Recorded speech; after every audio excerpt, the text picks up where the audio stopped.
नमस्कार, आप देख रहे हैं कशिश न्यूज। मैं हूं आपके साथ रुचिका राज। राज्यसभा चुनाव का बिगुल बज चुका है। 15 राज्य में 57 सीट पर चुनाव होने वाले हैं। चुनाव आयोग ने 10 जून की तारीख तय की है जब चुनाव होंगे और 57 में से 5 सीट बिहार के हैं। अब इन 5 सीटों का समीकरण आज हम समझेंगे कि 5 सीटों का समीकरण क्या कुछ होगा, क्योंकि अब तक जो समीकरण था उसमें एनडीए पूर्ण बहुमत में थी, यानी कि एनडीए के ज़्यादा उम्मीदवार थे। वहीं आरजेडी से बस मीसा भारती थी जो कि लालू प्रसाद यादव की बेटी है। लेकिन 2020 में हमने देखा है कि आरजेडी की काफ़ी ज़्यादा सीटें आई थी। अब उसे लेकर के कहीं ना कहीं इस बार राज्यसभा के चुनाव पर और उसकी मतगणना पर असर पड़ सकता है। आपको बताएं कि 10 तारीख को चुनाव भी होंगे और उसी दिन मतगणना भी होंगी। अब इस बार क्या कुछ चुनाव के समीकरण होंगे उसे हम समझेंगे। हमारे साथ हमारे सहयोगी अनुराग जुड़े हुए हैं। अनुराग, जिस तरीके से 10 जून का तारीख तय किया गया है 5 सीटों पर चुनाव के, और अब तक हमने देखा कि एनडीए के सीट में एनडीए की जो बहुमत है वो ज़्यादा रही है आरजेडी से, लेकिन इस बार कुछ समीकरण बदलता हुआ नजर आ रहा है। तो कैसा समीकरण होगा, क्या कुछ होगा, थोड़ा हमारे दर्शकों को बिल्कुल रुचिका, हम अपने दर्शकों को बताएंगे कि आखिर क्या समीकरण होंगे। दरअसल कल चुनावों का ऐलान किया गया, ये हमने खबर आपको दी थी और बताया था कि 57 सीटों पर चुनाव होने वाले हैं, जिसमें बिहार की 5 सीटें भी हैं और 5 काफ़ी महत्वपूर्ण सीटें हैं। और ये आरजेडी के लिहाज से या फिर जेडीयू के लिहाज से या फिर बीजेपी के लिहाज से, सभी के लिहाज से महत्वपूर्ण है, क्योंकि बिहार में जो 5 सीटें हैं, 5 सीटों में 4 सीटों पर एनडीए के कैंडिडेट थे। हालांकि शरद यादव बाद में अलग हो गए और उसके बाद 2017 से उनकी सदस्यता समाप्त हो गई थी। तो अगर 5 सीटों की बात करें तो एनडीए के पक्ष में ये आंकड़ा था और आरजेडी के पास 1 सीट थी, और वो जो 1 सीट है मीसा भारती की सीट है, जो लालू यादव की बेटी है, राज्यसभा की सांसद है फिलहाल, तो वो सीट भी खाली हो रही है। और आपको बताएं कि जो जेडीयू कोटे से आरसीपी सिंह जो केंद्र में मंत्री हैं, उनकी सीट भी खाली होने वाली है, उनकी सदस्यता भी खत्म होने वाली है। और साथ ही साथ जो बीजेपी कोटे की 2 सीटें हैं, जिसमें सतीश चंद्र दुबे और गोपाल नारायण सिंह, ये दोनों भी दिग्गज नेता हैं बीजेपी के, इनकी सदस्यता भी समाप्त हो रही है। तो ऐसे में जो बिहार की 5 सीटें हैं, 5 सीटों में क्या आंकड़ा होगा, हम आपको ये थोड़ा सा अंक गणित समझाने के लिए बैठे हैं कि आखिर 2020 का जो विधानसभा चुनाव हुआ और विधानसभा चुनाव के बाद किस तरह से आंकड़े बदल गए। दरअसल आपको जब पिछली बार जब ये सदस्य बने थे तो उस वक्त आंकड़ा दूसरा था रुचिका। दरअसल उस समय जेडीयू सबसे बड़ी पार्टी के तौर पर थी, बीजेपी थी सरकार में, और आरजेडी जो थी नंबर 3 की पार्टी थी, विपक्ष की ही पार्टी थी। तो फिलहाल तो आंकड़े जो हैं, जो समीकरण है, वो सरकार तो एनडीए की जरूर है, लेकिन आंकड़े काफ़ी कुछ बदल चुके हैं। और जैसा कि कहा जाए कि बीजेपी सबसे बड़ी पार्टी के तौर पर है एनडीए में, और जेडीयू नंबर 2 की पार्टी है एनडीए के अंदर। और अगर बात करें विपक्ष की तो आरजेडी खासी मजबूत हुई है। पिछली बार जब जो आंकड़े थे वो आरजेडी के पक्ष में नहीं थे, लेकिन इस बार आरजेडी और महागठबंधन की अगर आंकड़ों की बात करें तो वो कहीं ना कहीं सरकार के आंकड़ों से ज़्यादा पीछे नहीं थे।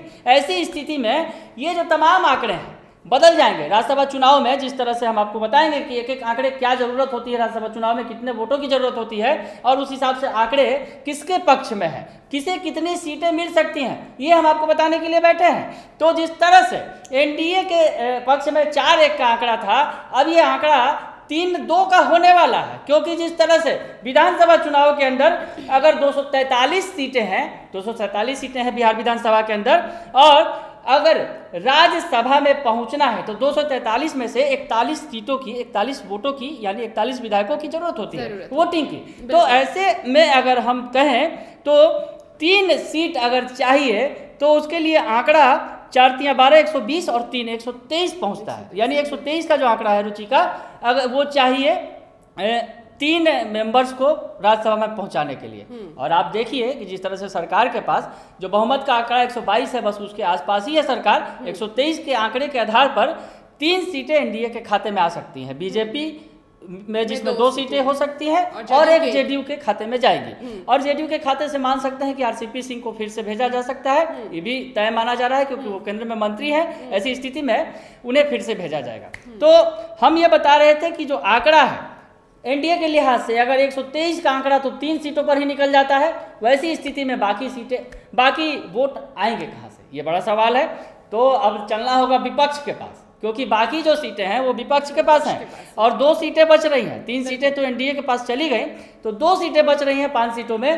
तो अब ये समझिए कि किस तरह से जो आंकड़ा है, अगर 41 की बात करें तो 40 दूनी 80 और 2 82 सीटें होती हैं 2 और सीटों के लिए। ऐसी स्थिति में विपक्ष के पास वो आंकड़ा है। और खास करके अगर आरजेडी की बात करें तो आरजेडी के पास वो आंकड़ा है। आरजेडी के साथ साथ खड़ी है, अगर बात करें कि वामदल है, और कांग्रेस की बात करें, हालांकि कांग्रेस से खटास जरूर है आरजेडी की, महागठबंधन टूटा हुआ जरूर है, लेकिन कहीं ना कहीं अगर राज्यसभा में अगर आंकड़ों का खेल होगा तो शायद कांग्रेस आरजेडी के साथ आ जाए। ऐसी स्थिति में तो 2 सीटें जो आसानी से जिस तरह से दिख रहा है कि वो आरजेडी के पक्ष में आने वाली हैं राज्यसभा चुनाव में, यानी मीसा भारती की सीट एक खाली हो रही है, लेकिन आरजेडी के 2 सदस्य जाएंगे राज्यसभा में। रुचिका, दर्शकों को हम ये बता रहे हैं कि आंकड़ा जो है अब वो विपक्ष के पक्ष में है, यानी जो सत्ता पक्ष के हाथ से एक सीट चली जाएगी और विपक्ष के हाथ में राज्यसभा की एक और सीट आ जाएगी। तो आपको बताएं कि जिस तरह से 3 चेहरे एनडीए से जा सकते हैं और बीजेपी जेडीयू और हमको जोड़ दें तो एनडीए की संख्या जो है विधानसभा में 127 है। तो उस हिसाब से 3 से ज़्यादा आंकड़ा जा नहीं पाएगा, ये हम आपको बता रहे हैं। तो बीजेपी के 2 सदस्य और जेडीयू के 1 सदस्य का राज्यसभा में जाना तय है, क्योंकि बीजेपी बड़ी पार्टी के तौर पर है और बीजेपी के कोटे से ही 2 सीटें खाली हो रही हैं। तो ऐसे में 2 बीजेपी के जिम्मे जाएंगी और 1 जेडीयू के जिम्मे जाएंगी। और आरजेडी के साथ अगर उनके सहयोगी दलों को जोड़ दिया जाए तो कुल संख्या 92 पहुंचती है। आरजेडी को 2 सदस्यों के लिए 82 वोट की जरूरत है, जैसा कि मैं बता रहा था, और ऐसी स्थिति में उसके पास आवश्यकता से भी 10 ज़्यादा वोट हैं, यानी आरजेडी के 2 मेंबर राज्यसभा में जाएंगे। और कांग्रेस के पास जो 19 विधायक हैं, कांग्रेस महागठबंधन से अलग थलग पड़ गई है। ऐसी स्थिति में कांग्रेस की कहीं से दाल नहीं गलने वाली है।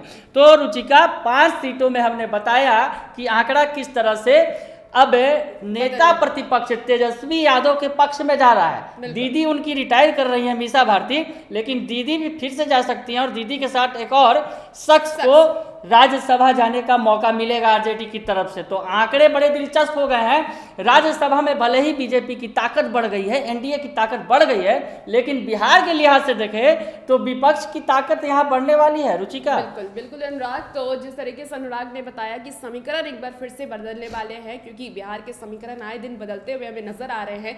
हाल ही में हमने देखा कि उपचुनाव में किस तरीके से आरजेडी की पूर्ण बहुमत से जीत हुई और उसके बाद एमएलसी के चुनाव में भी आरजेडी ने कई सारे सीटों पर जीत हासिल की है। उससे कहीं ना कहीं सत्ता पक्ष को तो जरूर नुकसान हो रहा है, लेकिन जिस तरीके से अब राज्यसभा के चुनाव हैं, 10 जून को चुनाव होने हैं और उसी दिन मतगणना भी हो जाएगी, चुनाव आयोग ने इसकी जानकारी भी दे दी है। तो वहीं अब विपक्ष एक बार फिर से मजबूती से खड़ा नजर आ रहा है। बिल्कुल अनुराग, क्या बताएं? एक और आंकड़ा मैं अपने दर्शकों को बता दूं, दरअसल जो किंग महेंद्र वाली सीट है जिसकी चर्चा भी हम कर दें, क्योंकि वो भी खाली हुई है और उस पर भी चुनाव होने हैं। ये इस चुनाव का ऐलान पहले ही कर दिया गया था। ऐसी स्थिति में ये जेडीयू कोटे की सीट थी, जो किंग महेंद्र थे उनके निधन से ये सीट खाली हुई थी। तो इस सीट पर जेडीयू भरपाई कर लेगी, क्योंकि जेडीयू के उम्मीदवार का राज्यसभा जाना तय है, क्योंकि ये जेडीयू कोटे की ही सीट थी और ये जेडीयू के उम्मीदवार के निधन पर खाली हुई थी। तो ऐसी स्थिति में ये जो है, अगर जेडीयू अगर कहा जाए कि उस 5 सीटों पर भले ही भरपाई नहीं कर लेगी, लेकिन ये जो दूसरी सीट है इस पर जेडीयू अपने मेंबर को भेज पाएगी राज्यसभा। बिल्कुल, तो समीकरण बदल रहे हैं, क्योंकि विपक्ष भी अब मजबूती से खड़ा हो रहा है और खड़ा नजर भी आ रहा है। और इस बार जो 5 सीट की हम बात कर रहे थे, उसमें से 5 में से 2 सीट इस बार आरजेडी को जा सकती है। जैसे कि हमारे सहयोगी अनुराग ने बताया कि समीकरण और जिस तरीके से उन्होंने पूरी बात बताई है, पूरी डिटेल बताया है कि 2 सीटें इस बार आरजेडी को जाएंगी, 2 सीटें बीजेपी और 1 जदयू की बात फिलहाल कही गई थी। एक हालांकि किंग महेंद्र की भी जो सीट खाली हुई है, निधन हुआ उनका, और उस जगह पर क्योंकि वो जदयू से थे तो वहां पे जदयू के ही कोई उम्मीदवार हो सकते हैं। लेकिन हम बात कर रहे हैं सिर्फ ये 5 सीटों की, तो इस 5 सीटों में एक बार फिर से विपक्ष मजबूती से खड़ा नजर आने वाला है। और वैसे ही खबरों के लिए आप कोशिश न्यूज़ के साथ बने रहिए। धन्यवाद।